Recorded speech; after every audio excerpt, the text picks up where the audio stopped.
Today, I'll be talking to you about the two toxic church members you must avoid. Hello, and welcome to Life with NK. This is me motivating you to live life with intentionality. Have you ever encountered someone in your church community who left you feeling drained, confused, or even hurt? Well, you are not alone. Now, these church members that are toxic can be detrimental to your spiritual growth, relationship, and overall well being. How do you identify them? What can you do to protect yourself? In this video, we will expose the warning signs of toxic church members and provide you with practical advice on how to navigate this challenging situation. The first type of toxic church members you must avoid are the over-spiritualizers.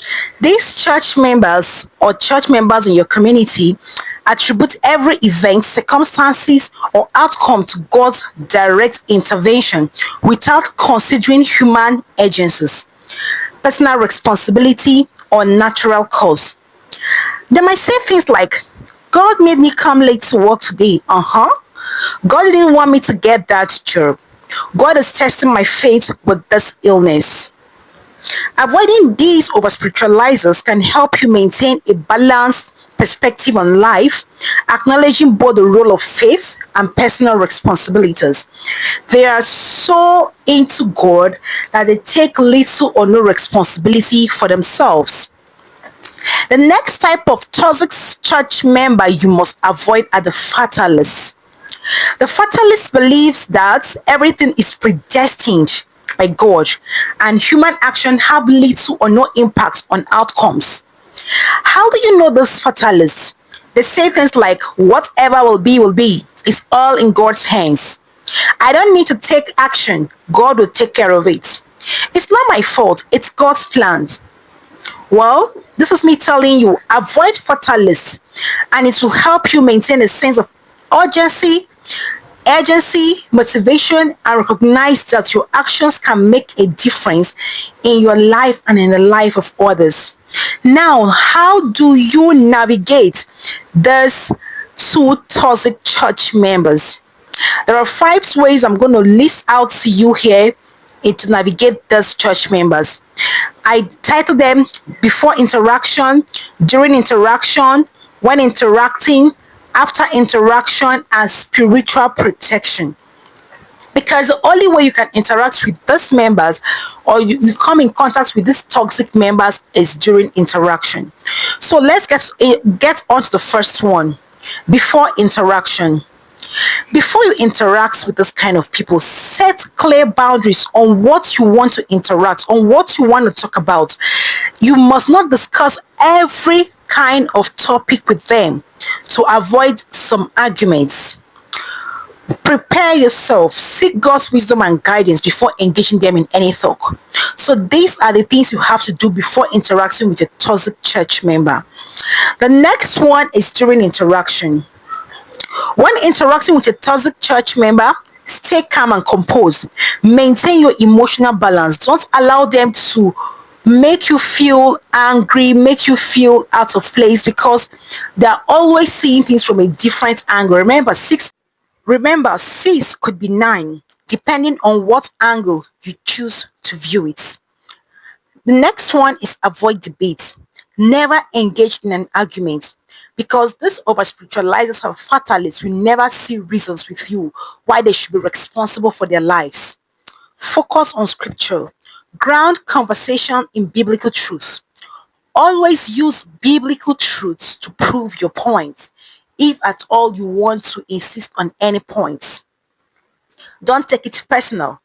Yeah, because the angle with which they view life is different from yours. So let it go. Let it go. Remember, the behavior is not a reflection of your worth. So understand them from their perspective and let it go. Don't take anything personal. When interacting, speak the truth in love. Because you want to drive a point, address issues with kindness and firmness. You can use I statements, expressing feelings and thoughts without accusation. Avoid blaming or attacking. Focus on specific behaviors. Seek resolutions, not arguments. Aim for understanding and revolution. And after the interaction, consider distancing or redefining the relationship. You don't want to live a life where you are not responsible and where you owe everything to divinity. It's a 50-50 thing. God has a part to play. You also have a part to play. So after interaction, consider distancing or redefining that relationship so that your mindset will be still intact. The next one is spiritual protection, which is the last one. Ask God to shield you from toxic influences. It's a prayer to pray. Everybody must not be your friend. Everybody must not be in your boat, in your ship.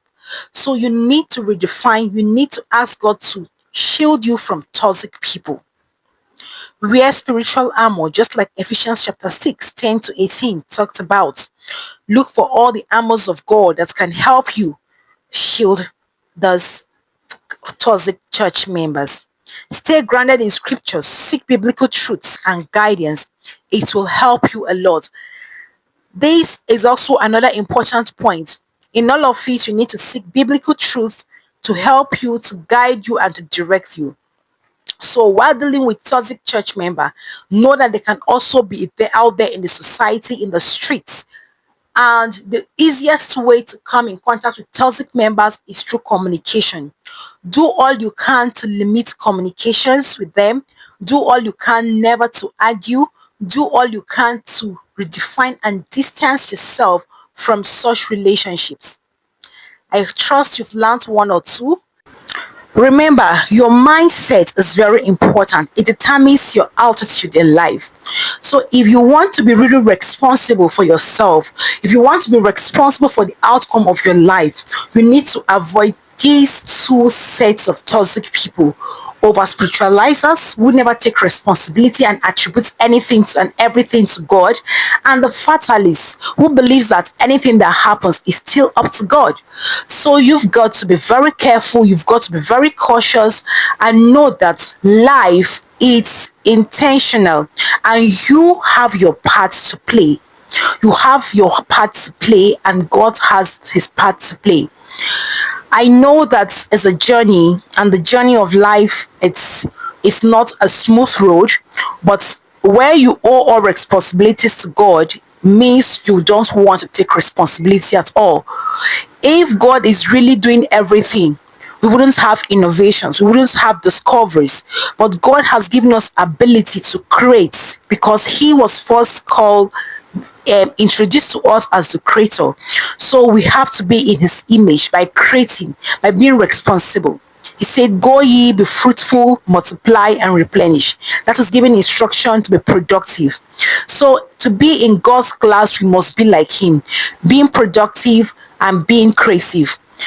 Right now, all you need to do is to take responsibility for your life in that direction that you want it, and you see yourself coming out to do exactly and even more than you want to do for yourself. Be responsible, take actions, or up to your mistakes or up to your failures, and move on with life. You just have to move on. Bye.